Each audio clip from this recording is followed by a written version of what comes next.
নমস্কার, জয় মা। সকলকে স্বাগত জানাই।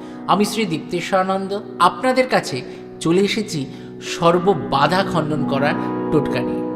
আজ বলবো আপনাদের কিভাবে বাধা খণ্ডন করবেন। কর্মক্ষেত্রে বাধা, বিবাহ ক্ষেত্রে বাধা, সংসারে বাধা, আপনার পড়াশোনায় বাধা, যে সমস্ত বাধাই থাকুক না কেন, এই মন্ত্র আপনাকে চুটকিতে সব বাধা খণ্ডন করিয়ে দেবে। সেই মন্ত্র আপনারা শুনুন।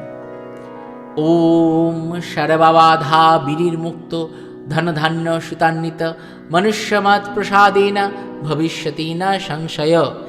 এই মন্ত্র প্রতিদিন সকালে স্নান করে একটি ঘিয়ের প্রদীপ এবং ধূপকাঠি ধরিয়ে মা ভগবতীর সামনে অথবা আপনার ইষ্ট দেবতার সামনে বসে এই মন্ত্র 108 বার রেগুলার জপ করুন।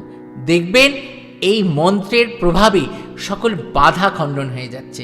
কর্মক্ষেত্রে বাধা, বিদ্যাক্ষেত্রে বাধা, সংসারে বাধা, বিবাহে বাধা, সমস্ত বাধা খণ্ডন করে দিচ্ছে এই মন্ত্র।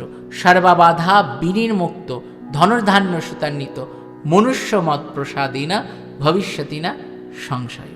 নমস্কার, জয় মা।